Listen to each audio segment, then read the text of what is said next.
या मतदान प्रक्रियेत? नाही, बघा, आता कुठलाही निर्णय झालेला नाही.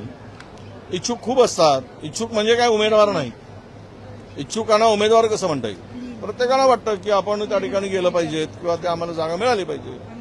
पण 3 पक्षाचे नेते जोपर्यंत ठरवत नाही आणि त्याला हायकमांडची हिरवी झेंडी मिळत नाही तोपर्यंत ते अंतिम नाही. ही चर्चा आहे. त्यामुळे कोणाकडे किती इच्छुक आहेत? आमच्याकडे पण 4-5 इच्छुक आहेत, काँग्रेसकडे पण, शिवसेनेकडे आहेत. ह्याला काही यावर चर्चा करण्याची गरज आहे असं मला वाटत नाही. पण नक्की निर्णय 1-2 दिवसामध्ये होईल आणि त्यावर त्या 2 दिवसाच्या निर्णयामध्ये जे काही होईल ते आम्ही तुमच्या सगळ्या प्रसारमाध्यमांना सांगू. कोणाच्या वाट्याला जाणार, कोण जाणार, ही आता आमची चर्चा आहे. आणि आम्हाला वाटतं की आमचा पक्ष राष्ट्रीय पक्ष असल्यामुळे राज्यसभेची जागाही आमच्या वाट्याला मिळाली पाहिजे. कारण आम्हालाही म्हणजे नॅशनल पॉलिटिक्सच्या हिशोबाने आम्हाला ही जागा महत्वाची वाटते आणि त्यासाठी आम्ही आग्रही आहोत. अर्थात आम्ही आग्रही आहोत म्हणजे आम्ही काय आता तो निर्णय घेतला असा अर्थ नाही. आम्हाला मिळावी ही आमची भूमिका आहे.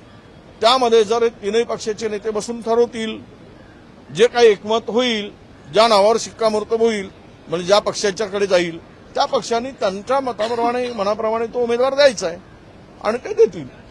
राधाकृष्ण विखे पाटील यांनी एक पोस्ट केलेली आहे की चीनच्या इशाऱ्यावर नाचत नेहरूंनी देशाच्या सुरक्षेची कायम तडजोड केली आणि त्यामुळेच देशाला मोठी किंमत मोजावी लागली. असं हे विखे पाटलांच्या महसूल मंत्री झालेत. आता विखे पाटलांच्याकडे जे खातं आहेत त्या खात्याचे 2 तुकडे करून दोघांना वाटले गेलेत. एकाला चणे दिले की दुसऱ्याला फुटाणे दिले. त्यामुळे कदाचित त्यांना पूर्णवेळ खात्याचा मंत्री व्हायची इच्छा असेल. त्यामुळे ते नेहरूवर टीका करत असतील.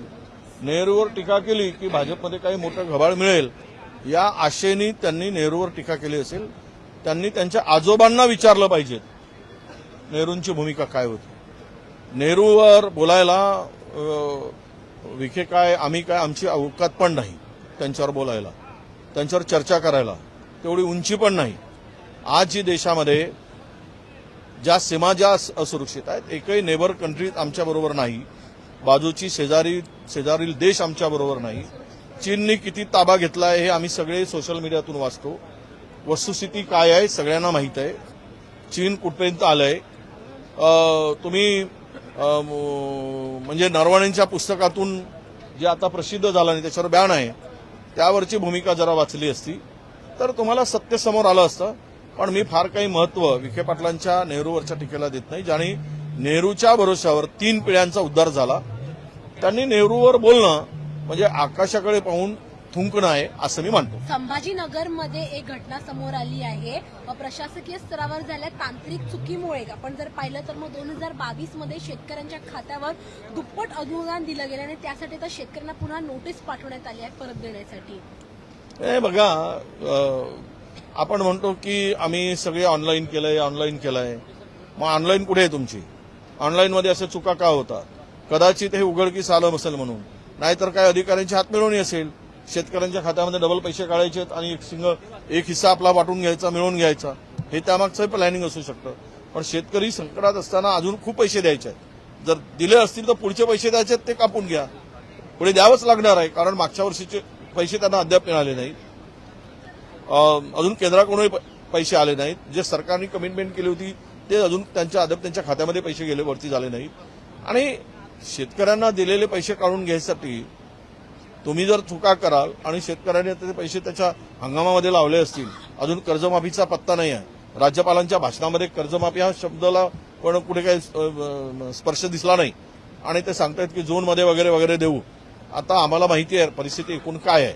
पण मला असं एकूण म्हणायचं आहे की त्या ठिकाणी झालेल्या संदर्भात आता शेतकऱ्यांच्या खात्यात पैसे गेले, त्यांना नोटिसा पाठवून ते परत मिळवण्याच्या ऐवजी तुम्ही मागे काही जे दिलं नाहीत किंवा द्यायचे आहेत, शेतकऱ्यांना मदत करायची आहे पण अद्याप पैसे दिले नाही, ते पैसे त्यातून कापून घ्या.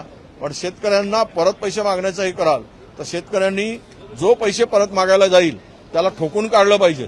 जो नोटीस मागायला घेऊन जाईल त्याला चांगलं बदललं पाहिजे तर हे शुद्धीवर येतील आणि शेतकऱ्यांना छळणं याला कळेल. मालेगाव बॉम्बस्फोट प्रकरणी एक आता खरं तर माहिती अशी येते की माजी आयपीएस अधिकारी KP रघुवंशी यांनी एक पुस्तकामध्ये उल्लेख केला आहे की ज्यावेळेला युपीएचं सरकार होतं 2010 साली, त्यानंतर एक केंद्रातून एका मंत्र्याने त्यांच्यावरती दबाव टाकला होता की जो या संपूर्ण प्रकरणामध्ये आरोपी आहे त्याला अटक करू नये, आणि त्यानंतर त्यांची अचानक ATS प्रमुख पदावरून हकालपट्टी करण्यात आली होती. नाही, मला माहित नाही काय ते वाचलं नाही, पण मालेगाव बॉम्बस्फोटाच्या संदर्भात जे आतापर्यंतची पुढे आली या संदर्भात मी पण माझी भूमिका त्या ठिकाणी मांडली आहे. त्या प्रकरणामध्ये कोण होते, काय होते, त्यातून कुणाकुणाचा त्या ठिकाणी जीव गेला, कोणाचा बळी गेला.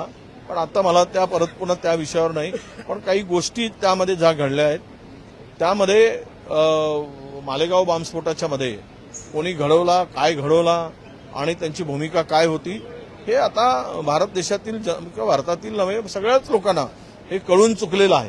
त्यामुळे मला त्यावर अजून नव्यानं उगाळायची काही गरज आहे असं माझं मत नाही. दिल्लीतल्या मद्य घोटाळा प्रकरणामध्ये अरविंद केजरीवालांसह 22 आरोपींची निर्दोष मुक्तता झाली, कसं पाहता येईल?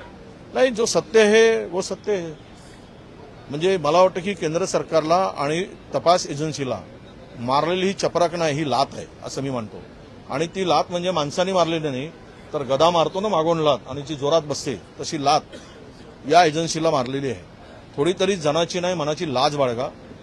कोणाच्याही कशाही कुठल्याही दबावामध्ये या एजन्सी ज्या काम करतायत केंद्रीय एजन्सी, आणि त्यातून ही सगळ्याची इज्जत घालवली जात आहे, स्वतःची अब्रू घालवली जात आहे. जे काही या संस्थांचा मान होता, या संस्थांचे एक देशभरामध्ये एक दबदबा होता, यांचा जनमानसामध्ये आदर होता, भीती होती, म्हणजे असं वातावरण जे होतं ते सगळं बिघडवलं आहे. म्हणजे कोणी आता सीबीआयचा माणूस गेला किंवा ईडीचा माणूस गेला तर असं म्हणतात की केंद्र सरकारचा एजंट आलेला आहे. अशा प्रकारची भावना आता वाढीस का लागली, या एजन्सीनी, सगळ्या एजन्सीनी, तपास यंत्रणांनी लक्षात घेतलं पाहिजे आणि केजरीवालांच्या या प्रकरणातून धडा घेतला पाहिजे असं मला वाटतं. एक मिनिट, राज ठाकरे एक प्रश्न उपस्थित केलेला आहे की अजित पवार हे धोक्याने गेले की धुक्याने गेले? नाही, आता त्यावर खूप चाललं आहे. रोहित पवार त्या संदर्भात रोज त्यांची भूमिका ती मांडतायत. हा घातपात आहे, अपघात आहे, धोका आहे की धोका आहे. खरं म्हणूनच या संदर्भात गुन्हा दाखल करायला काय अडचण आहे, तपास करायला काय अडचण आहे. जे काय दिसते आहे प्राथमिक ज्या बाबी समोर आलेल्या आहेत त्यातून हा अपघात वाटतच नाही, तो घातपातच वाटतो. त्यामुळं त्यावेळेस धुके नव्हतेच, त्यामुळे धोकाच होता, अशी सगळ्यांची भावना आहे. तर त्या दृष्टीनं राज ठाकरे जे बोलले असतील ते योग्य बोलले आहेत आणि त्या दृष्टीनं त्यांच्या बोलण्यातून जे स्पष्टता आहे, मला वाटतं की सरकारने गांभीर्याने घेऊन गुन्हा दाखल करून पुढची कारवाई केली पाहिजे.